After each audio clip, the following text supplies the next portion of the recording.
అయితే 15th మనము అవ్వ నుంచి వచ్చిన పాపము నుండి దేవుడు మనకి ఎలా విడుదలిచ్చారు, ఆయన రక్తమునిచ్చి, ఆయన ప్రాణమునిచ్చి మనకు స్వాతంత్రంనిచ్చారు, పాపము నుండి మనకి విడుదలనిచ్చారు అని తెలుసుకున్నాం కదా.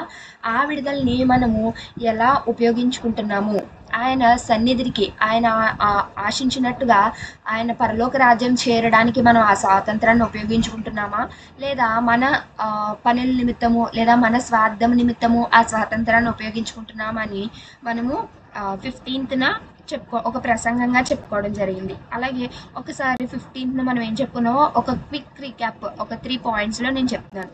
ఏంటంటే దేవునికి మనము చేరువుగా ఉండాలి. దేవునికి ఎంత చేరువుగా ఉంటే ఆయన స్వరాన్ని మనము అంత ఫ్రీక్వెంట్గా వినగలము అని తెలుసుకున్నాం మొదటిగా. రెండవదిగా అపవాదిని మన పాదముల క్రింద తొక్కే అధికారం మన దేవుడైన యెహోవా మనకి ఇచ్చారు కాబట్టి రోమపత్రిక 16:20 నుంచి ఆ వచనంలో ఉంటుంది. అక్కడ అపవాదిని మీకు పాదముల క్రింద తొక్కివేయటకు నీకు అధికారం ఇచ్చి ఉన్నానని. ఆ వాక్యముని బట్టి అపవాది క్రియలన్నింటినీ కూడా దేవుడు సహాయం చేత మనం విజయం పొంది ఆయన ఇచ్చే స్వాతంత్రాన్ని పొందుకోవాలని తెలుసుకున్నాం. మూడవదిగా మనం ఏం మాట్లాడుకున్నాము అంటే ఏదో ఒక మన ప్రార్థనకి జవాబు రావట్లేదు లేదా మన ప్రార్థన నెరవేర్పు రావట్లేదు అంటే గల కారణం దేవునికి ఇష్టం లేని పని ఏదో ఒకటి మనం చేస్తున్నాము అన్న గ్రహింపు మనలో ఉండాలని తెలుసుకున్నాం.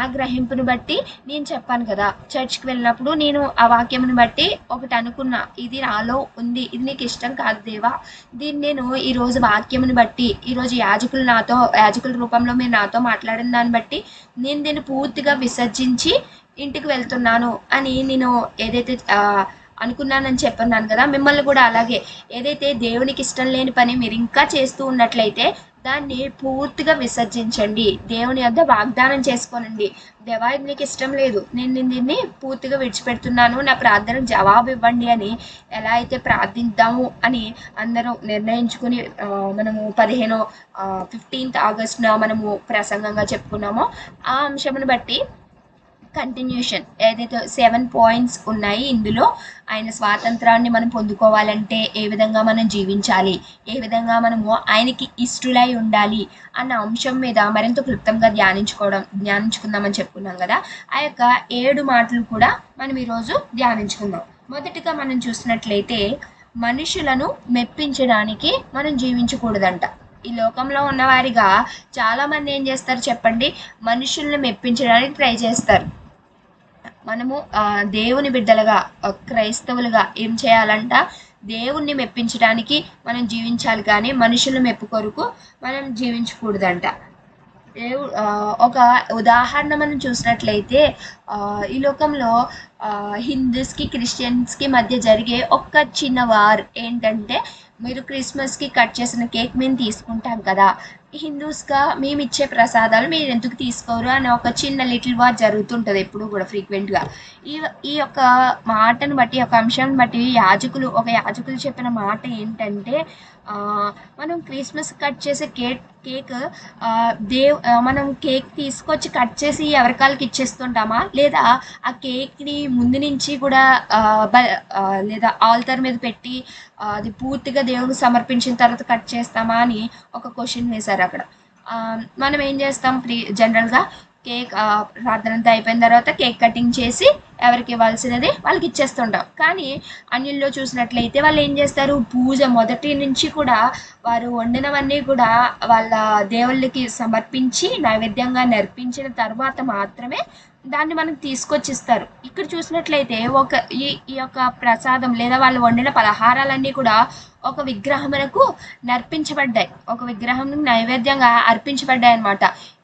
ఈ కారణం చేత మనము వాళ్ళ యొక్క ఇచ్చిన దేన్ని కూడా ఆశించకూడదు, స్వీకరించకూడదు అని మనం గ్రహించేవారుగా ఉండాలి.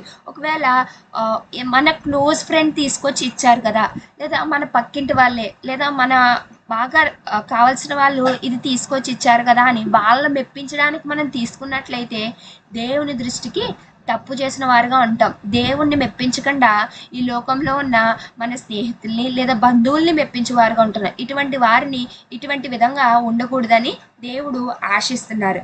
రెండవదిగా మనం చూసినట్లయితే పౌలు గారు సెలవిస్తున్నారు కదా ఒక మాట, మీరు ఎడతెగక ప్రార్థన చేయండి అంటున్నారు. నిన్నే తేజని ఒక మాట మనకి జ్ఞాపకం చేశారు.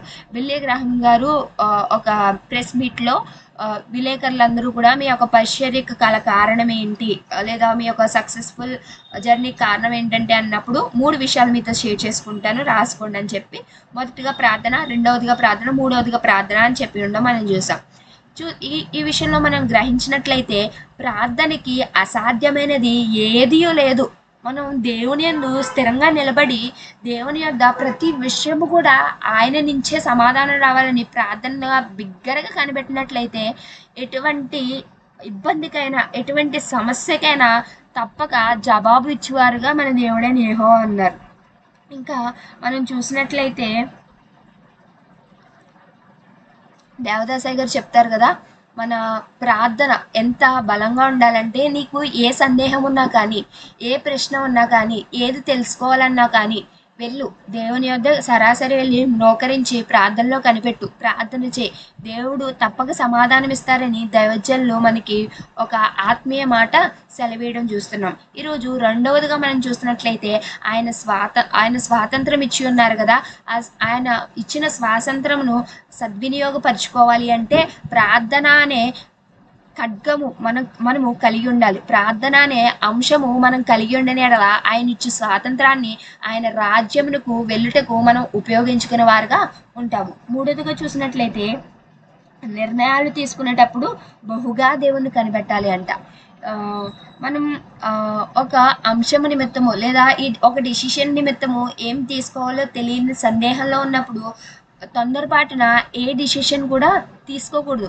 తొందరపాటు వల్ల తీసుకున్న డిసిషన్ ఏదైనా సరే మనకి ఇబ్బందినే తెచ్చిపెడుతుంది తప్ప అది పర్మనెంట్ సొల్యూషన్ అంటూ మనకి ఇవ్వదు. అది టెంపరీగా ఉండొచ్చు కానీ తర్వాత వెళ్ళే కొలది కాంప్లెక్సిటీనే పెంచుతుంది, పర్మనెంట్ సొల్యూషన్ ఇవ్వదు. కాబట్టి ఈరోజు దేవుడు ఈ మాట రూపంలో సెలవిస్తున్నారు, నేను నీకు స్వాతంత్రం ఇచ్చాను కదా, నీకు నాకు ఉన్న అడ్డుతెరను నేను నా శిలువ మరణం చేత ఇదిగో అడ్డుతెరను 2 పాయలుగా చీల్చేసి ఉన్నాను కదా, నీవు ఏ నిర్ణయం తీసుకున్నా కానీ నా యొద్దకు రా, నేను నీకు శాశ్వతమైన సమాధానము, దీర్ఘకాలిక సమాధానం నీకు ఇస్తానని దేవుడు ఈ రోజున మనతో ఈ మాట చెప్పడం మనం చూస్తున్నాం. ఒక కొటేషన్ కనుక మనం చూసినట్లయితే, waiting time is never wasting time అంట.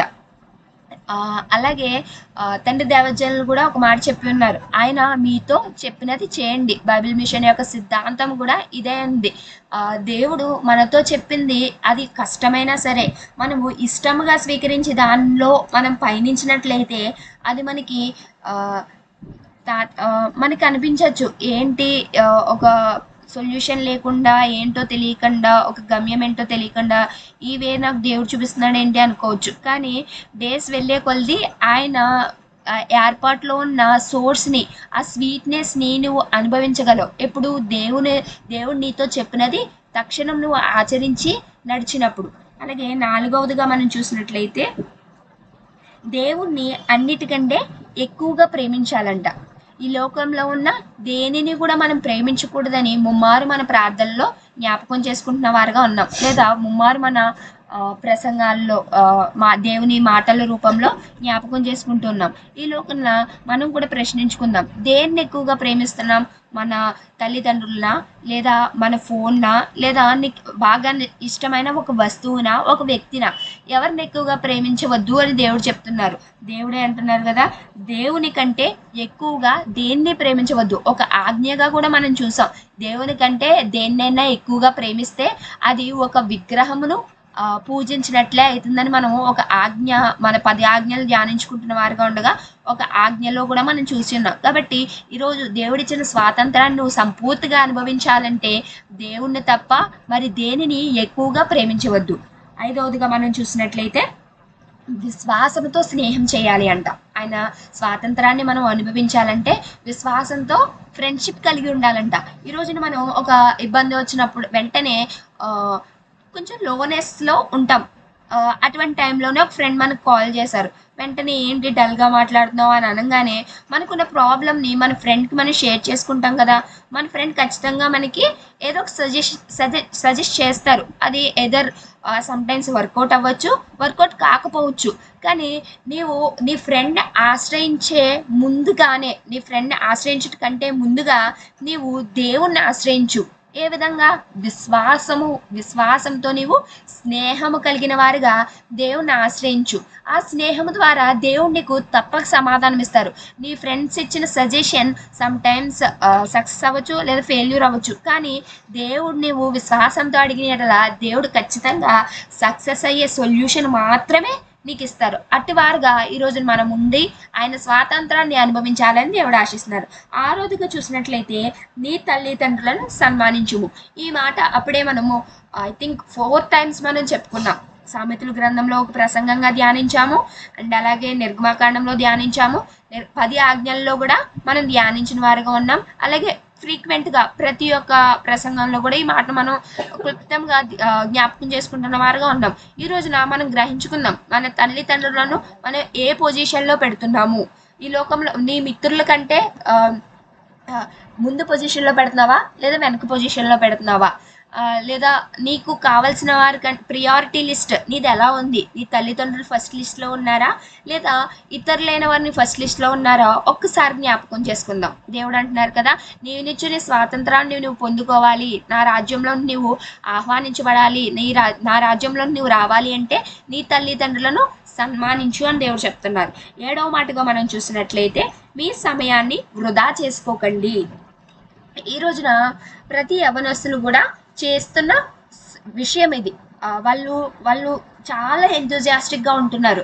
ఎలా నా లైఫ్‌లో ఏదో ఒకటి సాధించాలి, లేదా ఏదో ఒక జాబ్ కొట్టాలి, నేను మంచి ఫైనాన్షియల్‌గా స్టేబుల్ అవ్వాలి, నాకంటూ ఒక హోమ్ లేదా ఒక కార్ ఇలాంటి ఒక లైఫ్ నాకు కావాలి అని వాళ్ళు డిజైర్స్ అయితే ఉంటున్నాయి. కానీ వాళ్ళకి ఆ డిజైర్స్‌ని అచీవ్ చేసుకోగల వేలో వాళ్ళు వెళ్తున్నారా అంటే సమ్‌వాట్ వెళ్తున్నారు, కొంతమంది వెళ్ళట్లేదు.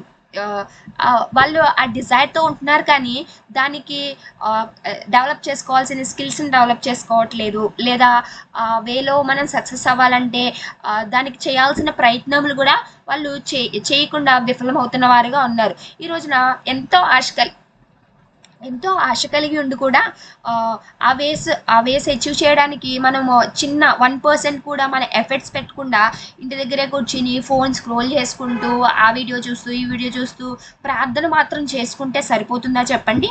అది ఎంత మాత్రమో సరిపోదు. మనలో ఆ డిజైర్ ఉంటున్నప్పుడు మనము దేవుని బిడ్డలుగా స్థిరపడాలి, 10 మందికి ఉపయోగపడాలి అని నీ యొక్క ఆశ నువ్వు కలిగి ఉంటే నువ్వు లెగు. ఖచ్చితంగా ఆ ఫోన్ వ్యసనం నుంచి విడుదల పొంది నీవు ఏ వేలో సక్సెస్ అవ్వాలనుకుంటున్నావో ఆ వేని బట్టి, ఆ వేలో నీకు ఏ స్కిల్స్ కావాలో, ఏ యొక్క నాలెడ్జ్ కావాలో దాన్ని డెవలప్ చేసుకోవడానికి ట్రై చేయాలి. దేవుడు ఈరోజు యవనస్తులుగా మనకు ఒక మాట సెలవిస్తున్నారు. Don't waste your time. నీ సమయాన్ని నువ్వు వృధా చేసుకోకు. దేవుడి నిమిత్తము పరుగులిడు. ఆత్మలో ఎదగడానికి ప్రయత్నించు. నీవు ఈ లోకంలో ఎదగడానికి ప్రయత్నించు. 10 మందికి సహాయపడటానికి నువ్వు ప్రయత్నించు. ఎదుటివారి పట్ల నీ యొక్క సాక్ష్యము 10 మందిలో నిలబెట్టడానికి నీవు నీ లైఫ్ని బిల్డ్ చేసుకో. నీ సాక్ష్యం చూసి అనేకులు మార్చబడేలాగా నీ ఒక రోల్ మోడల్ లాగా నేను తీసుకునేలాగా నీవు మార్చబడేలాగా నువ్వు ప్రయత్నించు అని దేవుడు ఈరోజు మనతో ఈ మాట సెలవిచ్చిన వారుగా ఉన్నాం. ఈ రోజున మనము 7 శ్రేష్టమైన విషయాలు, ప్రాముఖ్యమైన విషయాలు తెలుసుకున్న వారుగా ఉన్నాం. ప్రతి ఒక్క విషయము కూడా మనం దేవుని స్వాతంత్రాన్ని ఎలా సద్వినియోగపరచుకోవాలని దేవుడు ఈ మాటల ద్వారా మనతో మాట్లాడి ఉన్నారు.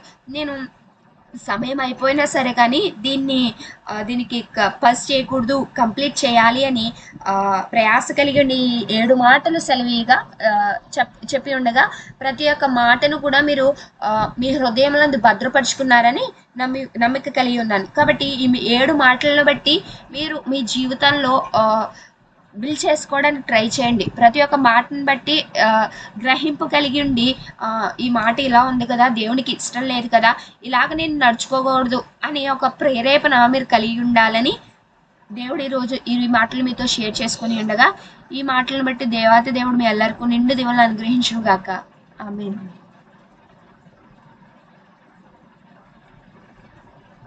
Thank you.